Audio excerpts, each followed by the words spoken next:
Hi, welcome to the Moonshine channel. Today we're checking your chain. So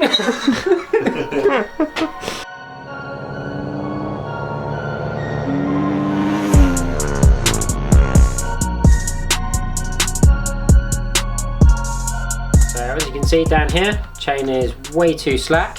So we're gonna loosen off the axle bolts on either side and try and pull the wheel back and get a little bit of tension into that chain.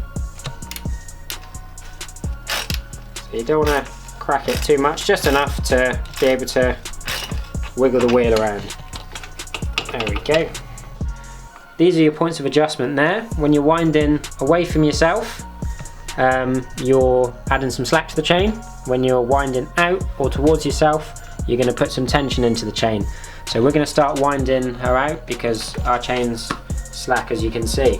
Got a spanner on the locking nut there and one on the adjuster. You just want to break the locking nut. So once the locking nut's nice and loose, you can keep winding her out. It's important to know you're going to want to wind out the same amount on the opposite side because you need to keep the wheel straight. If you're winding one side more than the other, you're going to have a wonky back wheel. As you're winding out, you can check, make sure some of the slack has been taken away by just pushing the chain up with your finger or anything else you have laying around. So right now I've wound the adjuster out and taken some of the slack out of the chain. I'm just going to start winding the wheel round and checking for the slack. You always want to check for the slack in the middle of the chain between the drive and the sprocket, and you're looking for the tightest point at this point. So keep turning it and you'll notice it. I think I've just gone past it there. We're getting tight there. There we go. And what you're looking for there is about 20mm of play at the tightest point, and that should be good. Now we're looking at the alignment of the chain. So some of you may have little marks down here on your swing arm on either side, so you can sort of pull it in and out by the same number of marks and get everything in line. If not, you can pick up yourself one of these chain alignment tools. All that does is sit on the sprocket there, so you just pop it over, wind it on, and all you're doing is looking down the center to see it in line up the chain there like that. Now all we need to do is just nip up the rear axle.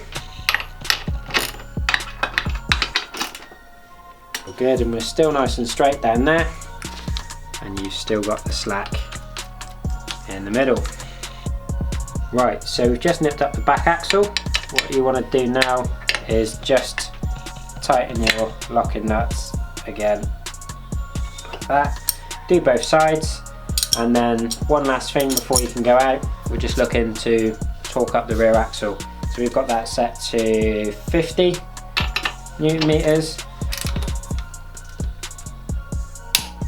There we go. And that's that all done.